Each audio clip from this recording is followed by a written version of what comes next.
Porque eu acho também que tem isso. Eu acho que o preconceito e o tabu, ele existe se o terreno for fértil para esse olhar. Principalmente porque eu acho que a masculinidade, ela, num país machista como o Brasil, é um tema confundido, né? Então tem todos esses conceitos de masculinidade, que se mistura com machismo, que se mistura com o conceito de macho, que se mistura com o conceito de homem, né? E que são coisas que são bem delimitadas, né? São coisas bem distintas. O homem, ele está num momento meio que perdido, assim, com uma força e um protagonismo feminino, né, que está acontecendo no mundo, e esse homem, ele está meio que andando em círculos, ele não está sabendo para que lado que ele vai.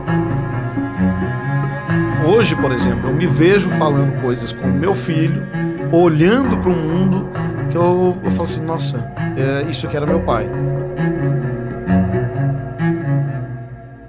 Olá, tudo bem? Bem-vindos, bem-vindas, bem-vindes a mais um episódio do podcast Ao Masculina, conversa sobre masculinidades. Eu sou Paulo Azevedo e estou à frente desse projeto, que conta com os meus queridos e talentosos parceiros Conrado Góes e Glaura Santos, além de outros tantos amigos que estão colaborando direta e indiretamente para esse espaço de encontros mais viáveis para todo mundo.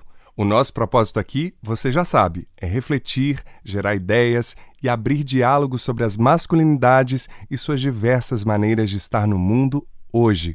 O Ao Masculina busca entender as visões dos nossos convidados, como vivenciam e lidam com as masculinidades no dia a dia, apostando em suas potências e na capacidade de transformação por meio do diálogo, autoconhecimento e sensibilização. Sem impor regras, rótulos, nem modelos de como ser, mas sim escutar da forma mais aberta possível, com o mínimo de edição. Você que nos acompanhou no nosso episódio de estreia e assina o Ao Masculina nas nossas redes sociais e nas plataformas de podcast, muito obrigado. E também quero agradecer mais uma vez o Matheus Solano, nosso convidado de estreia, que nos enviou essa mensagem. Querido, parabéns pela estreia desse seu novo filho, teu novo projeto aí. Muito importante, muito necessário. Parabéns. Eu gostei muito do nosso capítulo, acabei de ouvir agora. Gostei demais do assunto, do que falou o especialista. Gostei demais e realmente tem muita certeza do que você está. Certeza no bom sentido, assim. Você está muito bem assessorado aí, tem os blocos, e tá muito profissional. Muito legal, parabéns. Eu gostei muito também dos flyers, enfim, da programação visual, da identidade visual do programa. Parabéns, conte comigo. Um beijo. Então vamos ao nosso convidado de hoje. Eu estou aqui em Belo Horizonte, minha terra natal, com o nosso convidado, Ronaldo Fraga. Obrigadíssimo por esse tempo aqui.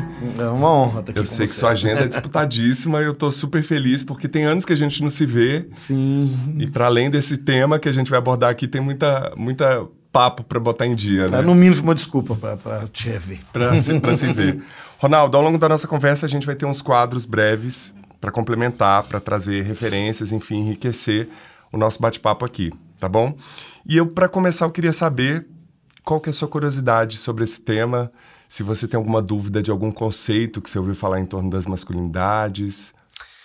Menino, eu vou te dizer que eu nunca parei para pensar nesse tema, né? O meu universo, ele sempre foi, até pela minha profissão, pelo que eu trabalho, pelo meu entorno, sempre foi pelo feminino, discutindo sempre o feminino. Então, quando você fez convite, eu falei, eu acho que eu não estou apto a falar sobre esse assunto.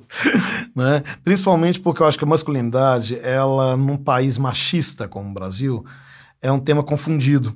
Né? Então, tem todos esses conceitos de masculinidade, que se mistura com machismo, que se mistura com o conceito de macho, que se mistura com o conceito de homem, né? E que são coisas que são bem delimitadas, né? São coisas bem distintas, embora partam de um mesmo ponto. Você veio de uma família de 5 irmãos, né?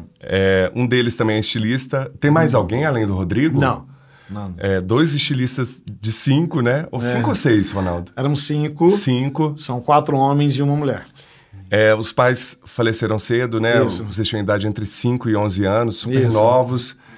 Como é que você acha que esse fato de ter que se virar de alguma maneira tão novo influenciou na sua formação?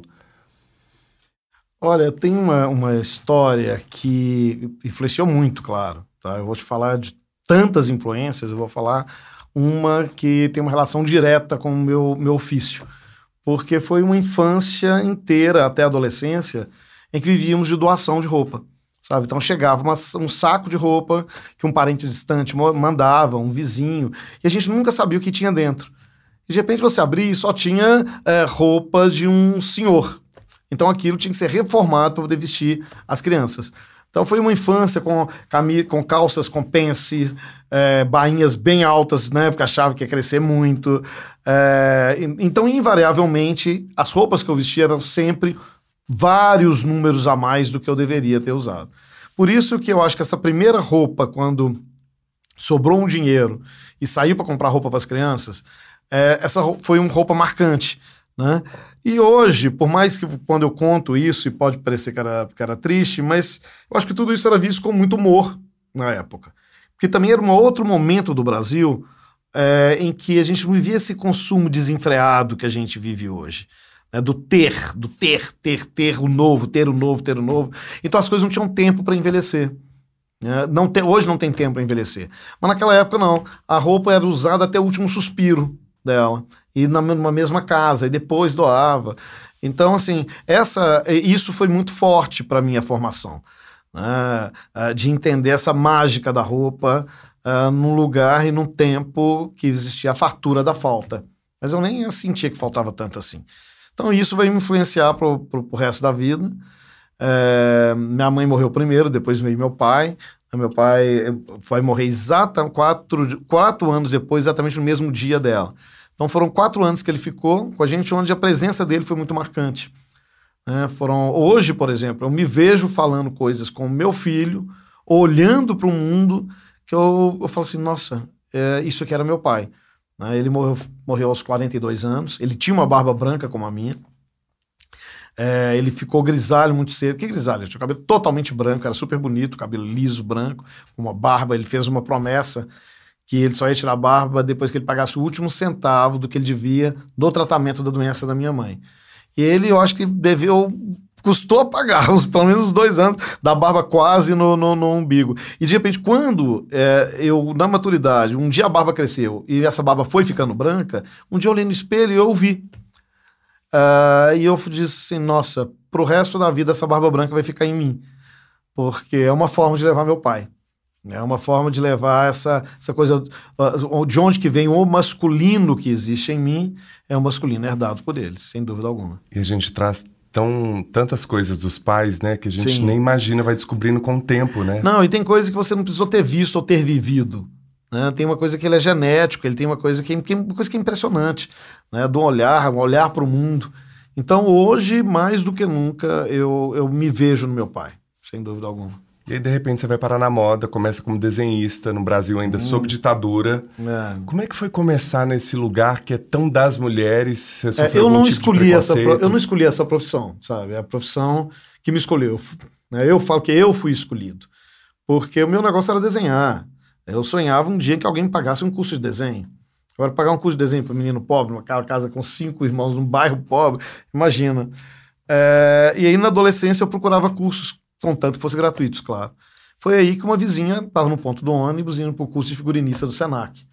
E quando eu vi a pasta de desenho, eu achei aquilo uma coisa mais linda. Só que realmente era uma época, que era de 84, fins da ditadura militar, onde eu só lia literatura, de literatura política, andava com grupos também relacionados a isso, e de modo que não combinava aquele curso de desenho de moda no Senac, que era de senhorinhas de cabelo lilás, a metade da turma, e outra turma de travestis, né? Eu falo que hoje eu sou uma mistura desses dois grupos, das velhinhas e dos travestis. As velhinhas estavam ali para poder aprender a desenhar as costas do figurino, a maioria costureiras. E os travestis aprender a desenhar fantasia de carnaval. Né? Então, dessa mistura eu nasci. Terminado o curso, nenhuma turma nem outra aprendeu a desenhar. Só eu, porque eu já sabia desenhar rosca de parafuso e com moda isso é quase a mesma coisa. 2 semanas depois, eu tirei a nota mais alta, e 2 semanas depois, o setor de colocação profissional do Senac me ligou oferecendo um emprego numa loja de tecidos. E aí, ali, quando eu falei assim, gente, eu vou desenhar o dia inteiro, ainda vão me pagar por isso. E quando abriu a porta da loja, de repente, umas 30 mulheres já com rolo de tecido debaixo do braço. Lembrando que nessa época estava o início do prêt-à-porter no Brasil. Então as pessoas presenteavam com corte de tecido.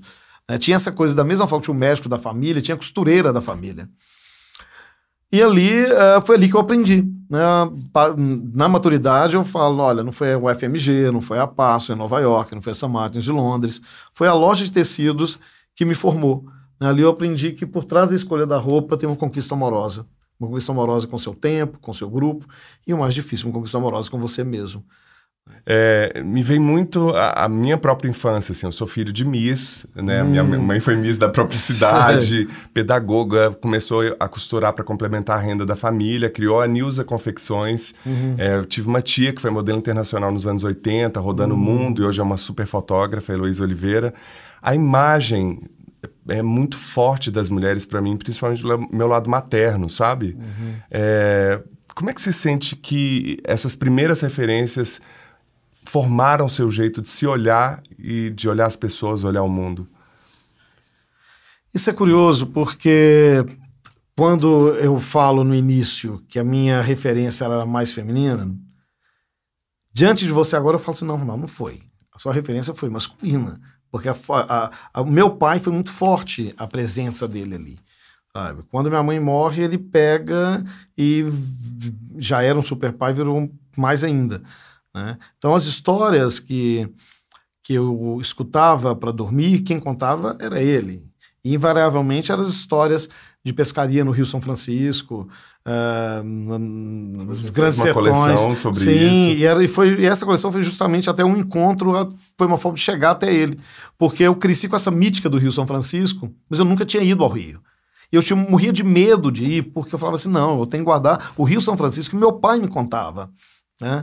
E a coleção foi uma forma de ir até o Rio e encontrá-lo ali. Eu encontrei meu pai ali nas águas, com todas as histórias, isso virou uma coleção e virou uma exposição que rodou o Brasil.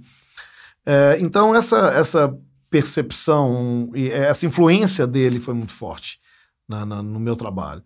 Depois vem minha avó, a mãe dele, porque quando ele morre, a minha avó ela meio que deu um super suporte pra gente. Ela era lavadeira e cuidava da gente, e filha, neta de escravos. Né? Meu pai nasceu na região, no distrito de Tiradentes. Então a história deles ali da fazenda, a fazenda que meu pai nasceu, foi uma fazenda em que a tataravó deles tinha sido escrava ali. Né? E os pais eram colonos ali, então permaneceram dentro daquela história. E meu avô um dia abandona a minha avó e vai embora, depois de muitas ameaças. E meu pai, a única imagem que ele tem do pai é o pai indo embora de costas. Meu pai tinha 5 anos. E eu me lembro que a gente andava no centro da cidade, de Belo Horizonte, e às vezes meu pai largava a nossa mão e saía correndo à frente. Quando ele voltava e falava assim, não, é muito velho ou muito novo para ser seu avô. Porque ele ficava procurando as nucas no meio da multidão. Então eu cresci com essa coisa das nucas, do corte bem feito de barbeiro, né? Porque ele procurava o pai, porque era a única coisa que ele lembrava, porque não tinha foto, não tinha nada. Você tem uma retórica impecável, né, Ronaldo? Você é um contador de histórias, assim. Eu tô quase jogando minha pauta do lixo pra... Fala, Ronaldo, conta mais. Isso vem dele? Vem dele. Então, assim, isso é muito forte, essas histórias, assim. E até essa minha relação, dessa paixão pelo Brasil profundo, né, que é onde eu me recorro a qualquer coisa que eu vá fazer, mesmo que eu vá falar sobre qualquer outro país ou estrangeiros e tal, eu me recorro a essa fonte, que é a fonte do Brasil profundo. Isso quem me deu foi meu pai. Eu não tive a costureira em casa. Eu não tive a mãe costureira. Eu não tive a mãe Miss, sabe? Não teve essa coisa do feminino ali dentro de casa, né? Então, nesse caso, meu pai, a presença dele foi muito forte. Aspas. Devido à forte associação entre feminilidade e afeto, os meninos devem abster-se de expressar seus sentimentos e, muitas vezes, de senti-los, obrigando-se a abandonar toda uma dimensão da vida humana. Sem nenhum derramamento de sangue, de forma extremamente requintada, trocamos o cenário concreto por um cenário simbólico. Se para ser homem é preciso coragem, aqui também é preciso renúncia. apesar de admitir que o peso das diferenças há milhares de anos favorece e privilegia socialmente o gênero masculino em detrimento do feminino, minha tese é de que a cultura patriarcal oprime a todos nós. Se as mulheres pensam que são as únicas sujeitas a imposições, estão muito enganadas. O patriarcado subjuga homens e mulheres a expectativas e regras que engessam nosso comportamento e direcionam nossos desejos. Malvina Muscat, no livro O Homem Subjugado, o dilema das masculinidades no mundo contemporâneo. E do jeito de vestir da época que você começou, e aí também pensando em identidade, em cultura, mudou para hoje? Quando eu comecei nessa história, todo esse tempo para se fazer a roupa era com um tempo para se fazer uma receita de culinária. Você comprava o tecido, você ia atrás do desenho, você ia para a costureira, tirava as medidas, ela marcava uma semana depois para a prova, para outra prova. Então, eram tempos que, por incrível que pareça, hoje a gente até vive uma liberdade na moda onde pode tudo, né? Você não tem um padrão de cor, né? Não tem um padrão de forma. Mas, naquela época, as pessoas tinham mais autonomia sobre o personagem que eles construíam. Sabe? Era muito comum, eu adoro citar uma história que eu acho que isso desenha muito essa vocação do brasileiro para a criação, para a criatividade, para invencionices. Aquela figura que arrancava a folha da revista, comprava o tecido, chegava no costureiro e falava assim, eu quero exatamente esse modelo. Só que ao invés da saia rodada, a saia é mais justa, ao invés da saia da manga bufante, que isso engorda, é a manga justa, mas é exatamente assim. Então tinha meio que uma autonomia ali para fazer. E os homens também tinham um ritual do alfaiate, né? Eu acho que, sobre esse aspecto, o vestir perdeu muito a mágica, né? Porque você vai hoje num shopping que tem a mesma cara em qualquer lugar do país, com as mesmas lojas. Então são valores que hoje, inclusive, muita gente coloca como novo luxo, que é a roupa sob medida, né? Que é você fazer um terno, que é você se empenhar. Agora, obviamente, se eu digo que as pessoas talvez tinham um domínio sobre sobre o personagem, isso não acontecia com o masculino, né? O homem, ele vivia numa armadura, não podia camisa rosa, quando algum aparecia com uma camisa de florzinha micro, né, usando na moda, aquilo era o máximo da modernidade, sobretudo no Brasil. Então o homem, ele começa a se libertar disso no Brasil num momento recente, de 10 anos para cá. Não estou falando de guetos dos anos 80, não estou falando de adolescentes, de jovens, new wave, não é nada disso, mas a grande massa, você pensa, o homem no Brasil, o homem brasileiro enquanto roupa, ele começa a se libertar de 10 anos para cá. E a gente estava falando antes de começar a gravação aqui de um evento que eu participei, chamado Homem Brasileiro em São Paulo, que tratava, entre outros assuntos, da relação de consumo e masculinidade. E, em um determinado momento, abordar o medo, né, que aos poucos vem mudando, do homem de ser julgado pelo que veste, né, e que acaba caindo nesse lugar do uniforme, né? Você vai na Paulista, em frente aos bancos, você vê aquele grupo de homens de terno com paletas muito parecidas, assim. Você acha que fazer o guarda-roupa do homem mais restrito ou vestir homem é uma coisa limitada para alguém que pensa moda como você? Onde que está esse nó no vestir o homem? Não, eu acho que o vestir o homem, o pouco que você faz, você já faz muito, né? Então tem muito para poder se libertar, né? O homem, ele está num momento meio que perdido, assim, com uma força e um protagonismo feminino, né, que está acontecendo no mundo, e esse homem, ele está meio que andando em círculos, ele não está sabendo para que lado que ele vai, porque ao mesmo tempo que essa mulher, ela tem esse protagonismo, ela cobra dele o homem antigo, entendeu? Senão a gente não veria num país machista como o Brasil, né? Sei lá, só homem que educa. Não, não é assim, né? Não é isso que acontece. Então, mas eu acho que tem muito para poder evoluir. O mínimo que você faça, às vezes, uma gravata borboleta colorida que você põe num homem, cara, isso daí é uma ponte gigantesca que ele constrói de um universo para o outro. É impressionante. E a gente tem visto marcas atentando para isso, né? Por exemplo, eu fiquei sabendo que a Farm, que é uma marca tradicionalmente feminina, criando para homens, né? Você mesmo tem peças incríveis que eu, confesso, já tive muita vontade de usar. E falei, meu Deus do céu, em que ocasião usar? Porque são muito especiais, né? Assim, estamos aqui os dois de camiseta preta. Tô de preto, que é a roupa invisível. É invisível, né? O básico que funciona, né? É a roupa invisível. Ainda mais para falar com um estilista, eu falei, eu vou no básico mesmo. Lugares comuns, com Ricardo Goldenberg. Os homens estavam bastante convictos e seguros de que tínhamos uma essência e isso não estava em questão.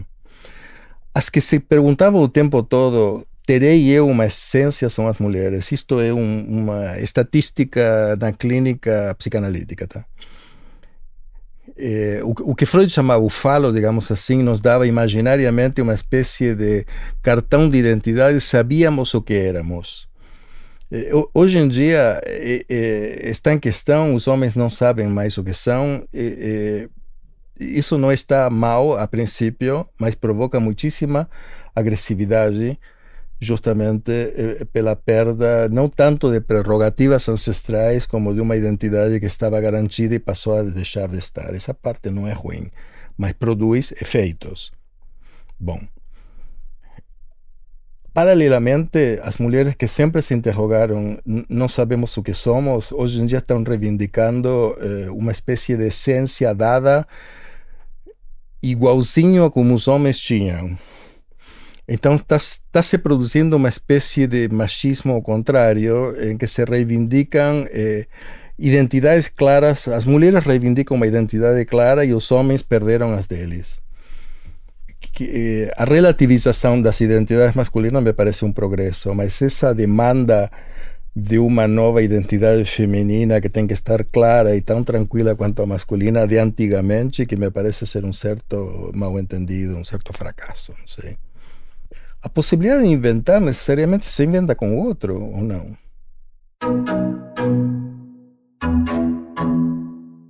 Ronaldo, a moda talvez seja, se não me engano, uma das poucas áreas do mercado em que as mulheres ganham mais que os homens, assim, pelo menos é o que a gente ouve, né, das modelos que ganham salários milionários e que os homens modelos ainda não alcançam tanto esse patamar. E segundo pesquisas, das 2.059 profissões listadas na classificação brasileira de ocupações, o CBO, apenas em 15% as mulheres ganham mais que os homens. De acordo com a pesquisa do IBGE, os homens ainda ganham 26% a mais que as mulheres. A moda, de alguma maneira, ainda hoje é um território das mulheres e para as mulheres? Depende, porque a moda é um terreno muito vasto, né? Quando você fala de criadores, é um lugar essencialmente masculino. Por quê, Ronaldo? Então, quando você pensa assim, para cada 10 grandes nomes de estilistas, homens, você tem uma mulher. Né? Não sei, isso daí muitos dizem assim, porque a mulher ela faz a roupa que ela usaria.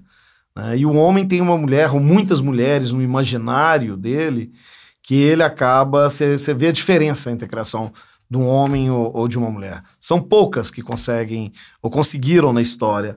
Né? A gente fala de Chanel, a gente fala de Vivienne Westwood, a gente fala de Rei Kawakubo, né?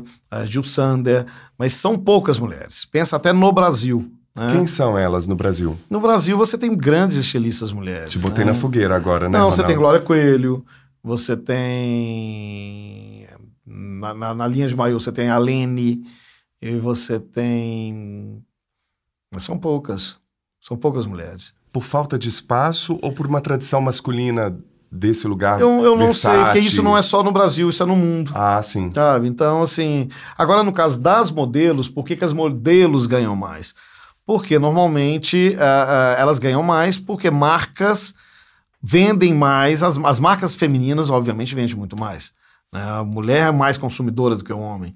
O homem, hoje, ele começa a procurar o belo, tudo, mas ainda assim, ele vai pelo conforto. Se não for confortável, ele não vai usar. Né? E a mulher não, ela sabe que moda também é sofrimento. Ela topa um labutã. Ela topa e ela é enlouquecida, ela é enlouquecida por calçados, ela vai ter um closet gigante de calçados, de vestidos, né, o tempo inteiro. Então tem um consumo, tem obviamente um giro maior financeiro nisso daí, econômico. Então, claro que as modelos femininas vão trabalhar mais e com isso elas vão ganhar mais. Como é que você vestiria um homem hoje, esse homem que você descreveu há pouco, que está andando em círculos? Como é que um exercício... A gente está aqui numa plataforma... Esse homem, o guarda-roupa dele expandiu, tá? Ele vai usar saia, sim. Ele vai usar o kilt, sim. Com ou sem cueca por baixo e de tênis. Ele sabe que se ele quer ser atrevido e romper... Quer dizer, um mundo que hoje também deu um passo à frente e 10 para trás. Então, um pouco que se faz, ele também... isso vai ser refletido. Ele mistura épocas, sabe? Ele mistura tempos, coisa que isso era uma característica do guarda-roupa feminino. Então ele vai colocar alfaiataria, ele vai misturar clássicos com modernos, ele vai colocar o vintage, que é aquilo que tem história, com exercícios também de coisas de olhar para o futuro, né? Assim, principalmente no caso do tênis. A revolução da moda, se você for ver, principalmente nos Estados Unidos, é um país que tem uma produção muito impressionante da história. E esse homem que vai para academia, que vai para festa, ele não, por mais claro, você tem um ou outro caveidoso, vamos falar mais da grande massa, ele vai sair com a roupa que é a roupa que ele quer ir à noite para a festa, direto do trabalho. Não tem essa coisa do trocar, né, do se arrumar, né? Então, eu acho que é esse despojamento, onde você coloca clássicos, peças clássicas e contemporâneas no mesmo lugar, eu acho que isso é a cara do homem de hoje. A gente vai agora um pouco para os bastidores. Quando você percebe alguma situação de assédio, de abuso de poder, de preconceito, de machismo, de homofobia nos bastidores do seu trabalho com algum modelo ou modelo, com alguma modelo ou algum modelo ou parceiro de trabalho, por exemplo, como é que você reage? Eu nunca vivi isso, sabe? Eu acho que tem uma mítica. As pessoas imaginam algo do bastidor da moda, que eu acho que é muito vendido pela novela e a minissérie, né? Mas que ali hoje o mercado de moda profissionalizou muito, né? Então essa história do abuso, né? Isso daí você escutava coisas antigamente, hoje não tem tanto isso. E mudou em função desse lugar também da mulher, Ronaldo, então? Eu acho que mudou, o mercado se profissionalizou. Então, por exemplo, nos anos 70, 80, falava que era modelo, as pessoas achavam que era prostituta, entendeu? Que era garota de programa. Ou garoto, né? O garoto de programa. Então, assim, final dos anos 90 para cá, quando o Brasil tem o boom das modelos, né, no exterior, grandes nomes das modelos, dos castes dos desfiles eram brasileiras. Então, o próprio mercado se tornou coisa séria, né? Então, as agências são sérias, existe uma preocupação, um cuidado com as meninas e os meninos. Eu nunca vivi nada de absurdo, não. Nem nenhum tipo de preconceito? Não. Você faz castings super diversos, né, Ronaldo? Quando é que você começou a perceber isso? Isso tem tanto tempo, isso já na década de 90, quando eu volto de Londres. Quer dizer, que era uma coisa de um momento em que quando a rua passa a influenciar a moda, na primeira metade dos anos 90, eu morava em Nova York, depois Londres. Então, se a rua passa a influenciar a moda, nada mais natural que você traga também essa fauna diversa de quem está na rua, né, e traga para a passarela. Então, foi uma coisa que eu fiz desde o início. Eu lembro de um desfile que eu fiz, que chamava O Jantar, que foi em 90 e... Se você acertar... talvez. 98, talvez. 97, 97... 98. Que os modelos entravam comendo, sabe? Batendo a pratada e caía comida e tal. E ali tinha velho, tinha gordo, tinha magro, sabe? Tocava uma música dramática, era uma música linda daquele filme Cozinheiro, Ladrão, do Peter Greenaway. Era um desfile que eu gosto muito, sabe? Então, assim, era uma família, sabe? Saindo ali com os esqueletos do armário também, que aí iam aparecendo no decorrer do desfile. E ali talvez tenha sido a primeira vez que eu tenha colocado essa história de estilo, mas sempre coloquei. Agora, claro que tem coleções que eu tenha subido o tom, né? Por exemplo, a coleção que eu falei de transfobia, obviamente o cast inteiro era formado por meninas trans, né? 36. E o casting, o agente que eu tenho em São Paulo, que já trabalha comigo há muito tempo, eu passo para ele característica e ele vai para a rua. Ele vai procurar esses modelos, sem saber para que ela vai desfilar.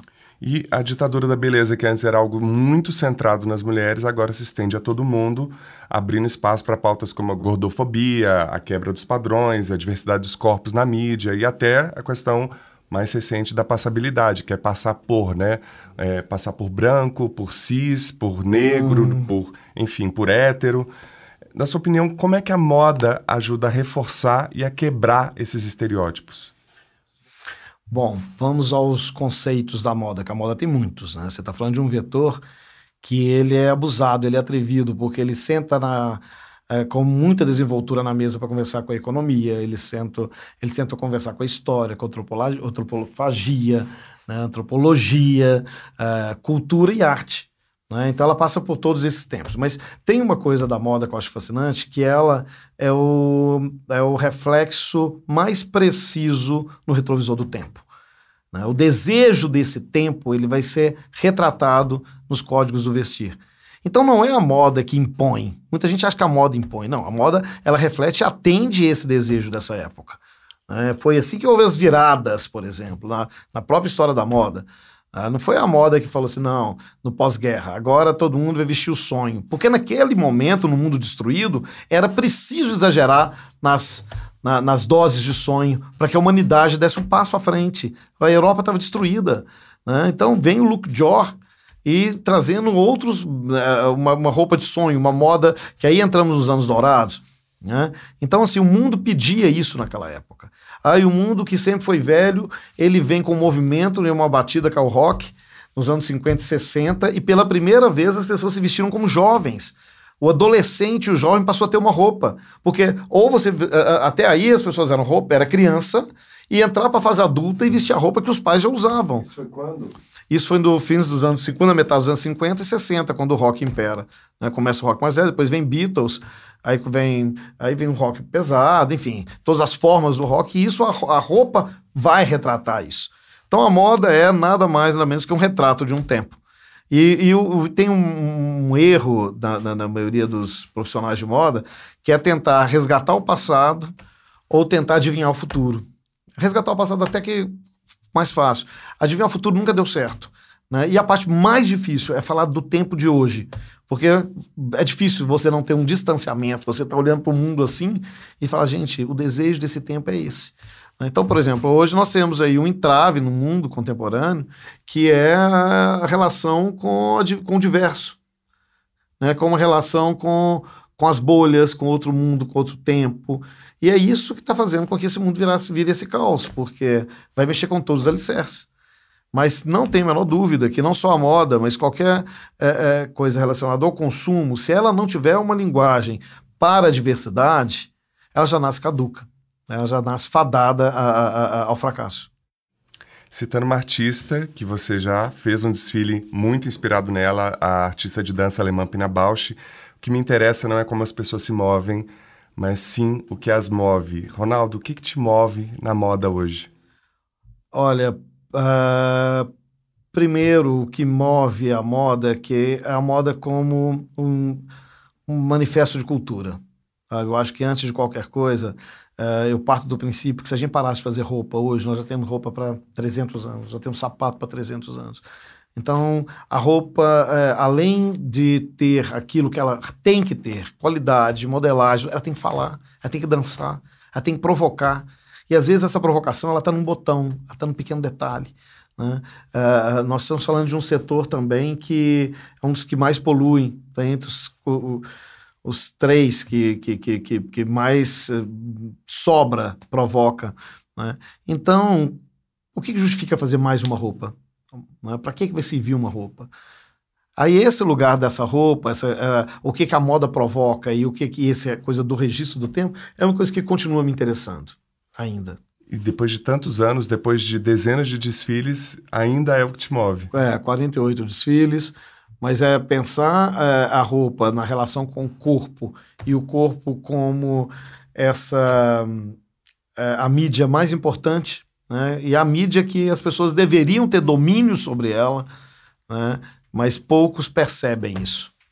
Que aquilo ali você vai usar e você vai comunicar o que você quiser. É engraçado que eu senti um sabor nos 48 desfiles como se fossem álbuns, né? Eu tenho 48 álbuns. E um álbum sobre o Drummond, outro sobre o Zuendia, o outro... Não, porque eu assusto. Eu falo, gente, já passou isso tudo. Mas o meu ímpeto é você falar quantos? Virar para 10. 10, né? Você é um estilista, um artista, um contador de histórias, como eu já falei aqui. Você transita entre várias áreas e que, de alguma maneira, sempre leva um discurso. Né? Você cria uma narrativa nos seus desfiles. Quando eu vejo o seu desfile, eu vejo quase uma peça de teatro, de alguma maneira, assim, pautado por uma pesquisa enorme, com viagens em loco, com bibliografias e tudo mais. Existe, de fato, características que falam de um jeito de vestir do brasileiro e do homem de vestir, o jeito do homem brasileiro de se vestir, Ronaldo? É uma pergunta complexa, mas é complexa, porque o Brasil são muitos. Então o Brasil tem tem muitas faces, tem um Brasil escondido, tem um Brasil profundo que não é visto, tem um Brasil de São Paulo, tem um Brasil da elite, tem um Brasil do Sul. Eu não vejo assim como essa identidade do vestir tão clara, não. Tá? Você talvez veja isso nas escolhas, as cores, as escolhas, aquilo que você passa na vitrine de uma loja de roupa masculina tem as mesmas cores, as mesmas de 2, 3, 4 estações atrás, uma coisinha ou outra ali. Então, assim, tem, obviamente, o homem brasileiro, como a mulher também, tem um longo caminho de exercício de criatividade para poder percorrer. Né? Existe um preconceito muito grande. Mas a grande maioria, se você falar para a grande maioria, o homem brasileiro é a cara da camisa polo, infelizmente. Jura, Ronaldo? Juro demais. E para quem usa a camisa polo, que dica você tem para dar? Para expandir um pouco esse guarda-roupa? Eu não dou dica para ninguém, na verdade. É um clichê mas da moda, né? Eu acho que é o seguinte, se você não gosta disso, se você não gosta de amarelo, se você não gosta de... Use, sabe? Brinque com isso, provoque, né? E veja a diferença no seu entorno. Eu, por exemplo, embora esteja aqui com preto e use muito preto, eu tenho muita cor em casa. Então, meus ternos de roupas de festa, eu tenho azul, eu tenho pink, eu tenho vermelho, eu tenho turquesa, né? Tenho verde. E é maravilhoso quando você vê o que essa cor no corpo masculino provoca no outro, né? E provoca muita coisa boa. Eu acho que hoje até provoca muita coisa boa. E é engraçado que eu sinto que o homem, quando vê um ícone da música, da TV, alguém vestindo assim, sente de alguma maneira alguma vontade de poder ter esse espaço, né? Então você vê, por exemplo, os jogadores de futebol, né? Que os daqui seguem o que os da Europa vão usar na entrega do prêmio do melhor do futebol. Aí se o Cristiano Ronaldo apareceu, o argentino lá, o Messi, naquele ano que ele apareceu com um terno de poá, né? Então você via os jogadores brasileiros também já com as calças skinnies, né, e toda... Eu acho isso interessante. Agora, é o seguinte, num mundo tão vasto, num país tão vasto quanto o nosso, você vai ter focos onde você fala assim, nossa, por exemplo, vai num baile funk, né, e vê ali os códigos de moda no universo masculino dali. Né, ele está acima da média, os cabelos são descoloridos, tem corte na sobrancelha, tem piercing, tem a roupa, tem cor, né? E você vai para outros que você vai ver menos essa expressão. Mas eu acho que é difícil você colocar como um ponto e falar o brasileiro veste com essa cara. A gente ainda é muito colonizado no jeito de vestir, Ronaldo? Já fomos mais. Já fomos muito mais. Eu acho que hoje, com a história da internet, dá trabalho demais acompanhar a última moda, entendeu? Então é algo que você viu, gostou, e a expressão não é ou é o meu estilo, é uma coisa que está na boca de todos os brasileiros, independente da classe social, independente do sexo, né? Então já é essa alcunha, né? Não é o meu estilo ou é o meu estilo. Ronaldo, você construir uma marca, uma assinatura leva muito tempo, trabalho. Só quem está muito próximo de você, acompanhando essa trajetória, sabe disso. Já são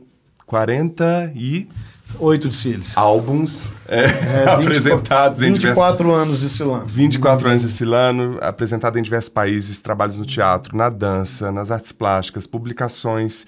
Em qual momento você já se sentiu vulnerável nessa jornada? Eu me sinto sempre vulnerável. Principalmente porque quando você entende a moda como manifesto, nem sempre esse manifesto vai ser lido ou entendido como você quer falar, ou como você quer dizer. Né? Então, eu já me envolvi em polêmicas que eu nem imaginava, nem de longe que aquilo fosse causar o que causou. Né?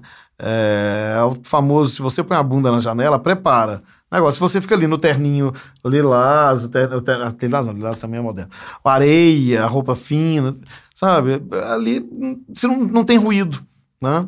E o meu negócio, onde eu gosto, onde eu me sinto bem é em tudo que provoque ruído. Eu desconfio da beleza pura. E então tem que trazer uma questão ali. E com isso, obviamente, é de uma vulnerabilidade gigante. E no fundo, por mais que eu tenha escolhido esse caminho, por mais que eu me sinta livre das minhas escolhas, todo mundo quer ser amado, todo mundo quer ser querido. Né? Mas você nunca sabe, é uma caixa de surpresa, você nunca sabe o que vai provocar. E onde você busca apoio? Ou já procurou, não só nos amigos e família, de alguma maneira, ou numa terapia, numa análise? É na criação, né? É a criação. Uma vez eu falei, gente, não é possível, eu vou fazer uma análise. Aí, com poucas sessões, o análise falou assim, não, você não precisa disso, não. Continua fazendo o seu trabalho, que nele você põe tudo e você tem consciência que você está pondo ali. Então tá ótimo.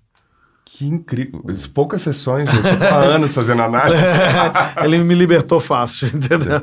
Como você transpôs ou ainda supera essa questão? Divergir de modelos ou de padrões? Primeiro, que no meu trabalho eu nunca pensei nessa coisa do masculino, e não penso no masculino ou do feminino. São pessoas que estão ali. Primeiro, é uma história que está sendo contada ali, é um manifesto sendo contado ali, e todos os temas de todas as coleções, sem exceção, eu poderia fazer a minha coleção infantil. Eu poderia levar para o infantil sem o menor problema. Eu poderia falar da ditadura, eu poderia falar da transfobia falando para criança, sabe? Sem risco algum.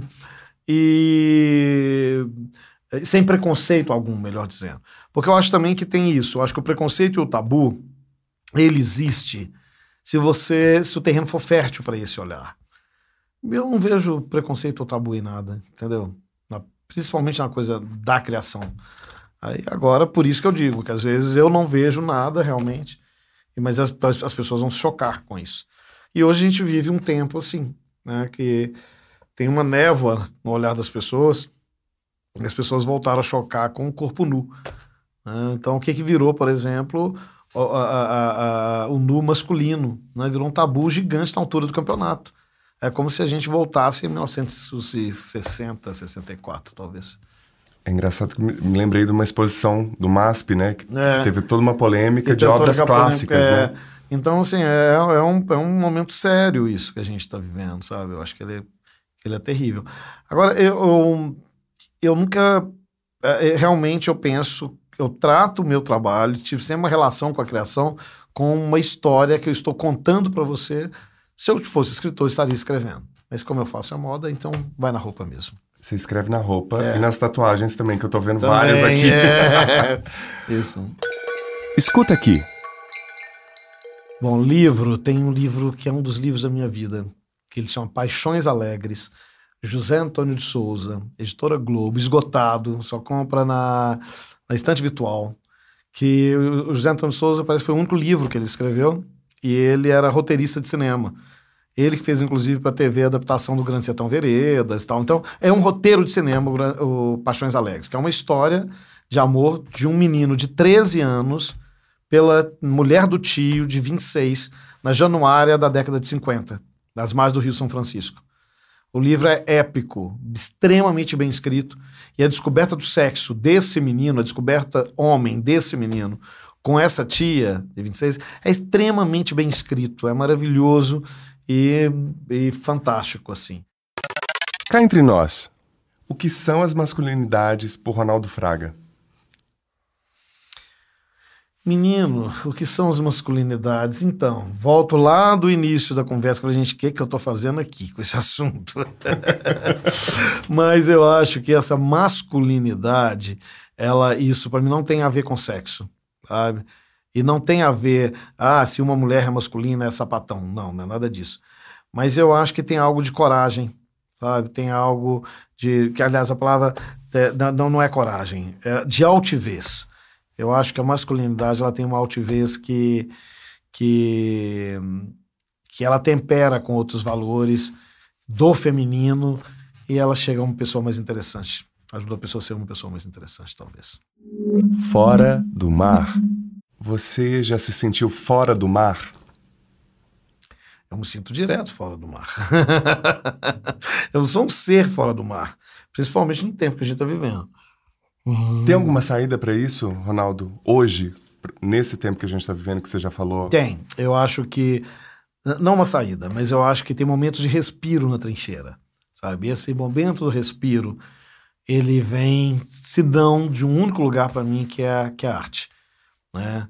Que é o teatro, que é a poesia, que é o cinema, que é a literatura, que é a música, mas sempre com alguém amado por perto. Espalhar o amor, sabe? Então, abraçar quem você não conhece. Isso para mim tem feito muito bem. Viva o afeto. A ideia desse podcast é explorar e conhecer as diversas formas de vivenciar as masculinidades, evitando formular um novo modelo que possa aprisionar ainda mais ou impor regras sobre como deve ser o homem. O propósito aqui é abrir um espaço de compartilhamento e aprendizado em conjunto, como foi a nossa conversa. E eu queria saber de você, quem você gostaria de indicar para participar dessa conversa aqui comigo no Alma Masculina? Shimarkin. Um amigo, alguém que você possa depois mandar um WhatsApp falando assim, olha, acabei de ter uma conversa com uma pessoa sobre esse tema espinhoso e eu queria que você tivesse essa conversa também. Laerte. Vai lá, corre atrás do Laerte. E para fechar, como é que faz para achar Ronaldo Fraga nas redes? O que você está fazendo que você pode contar? Conta um pouco mais do que você anda... Bom, eu tenho feito muito nesse novo formato de loja que era um sonho antigo, que era o Grande Hotel Ronaldo Fraga, que tem novidades todas as semanas. E como é que faz para achar o Grande Hotel Ronaldo Fraga nas redes? No Instagram e no Facebook, Grande Hotel Ronaldo Fraga. E a minha página pessoal, que é o Fraga Ronaldo, que é aberto, que às vezes a pessoa entra lá e fala assim, eu entrei nessa página achando que era profissional e você fala de política, fala tudo de minha filha. Aqui não é profissional. Você entrou na cozinha da minha casa, você se sinta muito honrada, porque a porta fica sempre aberta. E é pública para você que entra para mim também, né? Isso, mas dá uma olhada lá no Grande Hotel Ronaldo Fraga. Ronaldo, você falou do seu pai de uma forma muito linda, a gente está entrando numa plataforma digital. Se o Ludovico, seu filho, escutasse esse podcast daqui a 10, 20, 200 anos, o que você diria para ele?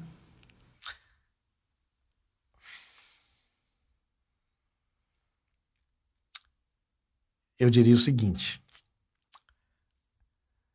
Ludovico, só o tempo para a gente entender as humanidades do outro com os defeitos e qualidades. E espero que você tenha entendido aqui. Pelo seu pai, você entendeu. Então, escuta bastante esse podcast que você vai ouvir um testemunho lindo de muito afeto. Meu querido. Grande prazer. Nossa, muito obrigado. Prazer te receber aqui. Foi o primeiro nome que me veio para trazer um pouco desse olhar sobre essa nossa indumentária, né? Essa nossa persona vestir. E eu fiquei super feliz que você topou, mesmo. Parabéns pelo projeto. Adorei. Obrigadíssimo.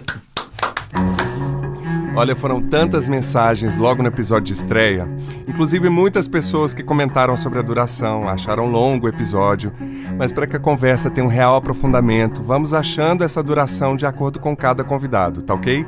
E para quem está conhecendo essa plataforma, vai vendo que existem podcasts de vários tipos, temas e durações. E queremos muito agradecer as mensagens, segura aí, gente, que a lista é grande. Adélia Nicoletti, André Amaro do programa Mulheres de Palavra da Rádio Câmara, que nos deu espaço para falar do projeto, André Lage do canal Soltos S.A., Bruno Gasparini, Caico de Queiroz, Cláudia Ribeiro, Daniela Galli, Diogo Peroni, Fafá Renó, Lúcia Bronstein, Macau Purri, Marco Azevedo, os amigos do Esquema Novo que nos indicaram, Fernanda Ribeiro, Terence Machado e Rodrigo James, que nos deu uma super força com dicas muito preciosas para a implantação do projeto, a querida Regina Gianetti do podcast Autoconsciente, que eu ouço sempre, recomendo, é imperdível para quem busca se conhecer e lidar melhor com o mundo cada vez mais acelerado, Silvana Garcia, além de todos que compartilharam e enviaram seus comentários, críticas e sugestões. Continue enviando e participando do nosso bate-papo. Vai ser um prazer ler os comentários e contar com você nessa conversa. Então, participe! Você nos encontra em diversas plataformas de podcast e também no nosso site www.comcultura.com.br/almasculina, no Facebook /almasculina podcast e no Twitter @almasculina. No Instagram você me encontra como @pauloazevedooficial e no perfil @almasculina, ou ainda pelo e-mail contato@comcultura.com.br. E encerro o episódio de hoje com uma dica de podcast também relacionada às masculinidades. Recebi uma mensagem do querido Rafa Rios, do projeto Brotherhood Brasil, que também é um podcast com conversas sobre masculinidades para apoiar homens em busca de desenvolvimento pessoal. Ele nos escreveu falando: acabei de ouvir o episódio de estreia. Parabéns pelo lindo e necessário trabalho. Achei incrível a proposta dos quadros com entrevistados, especialistas, trechos de livros, etc. Ficou bem dinâmico e gostoso de ouvir. Estou à disposição para contribuir no que achar que faz sentido. Muito feliz com esse lindo movimento se ampliando com homens tão admiráveis, olhando para si para construir uma sociedade mais justa, equitativa e amorosa em prol de todas as pessoas. Uma fala do Ismael dos Anjos, articulador do documentário Silêncio dos Homens, do Papo de Homem, que é muito significativa para mim. Talvez as masculinidades não sejam o problema mais urgente a ser tratado, porém, perpassa todos os outros problemas mais urgentes. Parabéns, querido, seguimos juntos nessa caminhada. Muito obrigado, Rafa. Inclusive, vale também conhecer as ações do Instituto Papo de Homem, que recentemente lançou esse documentário, O Silêncio dos Homens, disponível no YouTube com vários parceiros, a partir de uma pesquisa feita com mais de 40 mil homens do Brasil. Gostaria de agradecer muitíssimo a todas as pessoas que colaboraram direta e indiretamente, em especial aos nossos convidados, o estilista Ronaldo Fraga e Ricardo Goldenberg. E também não posso deixar de agradecer Adriana Corradi, Roberto Vogel, Rodrigo James, Fred Jamaica e Jéssica Liu. Bom, nosso episódio fica por aqui e o Ao Masculino é feito por Conrado Góes e Fred Jamaica na gravação do episódio de hoje, Conrado Góes na trilha sonora original, edição e mixagem, Glaura Santos na identidade visual e arte e eu, Paulo Azevedo, na idealização, produção, roteiro e apresentação. Esse podcast conta com a colaboração da sua companhia e é realizado pela Comcultura. E você que nos deu o prazer da sua companhia até aqui, muitíssimo obrigado e até o próximo encontro.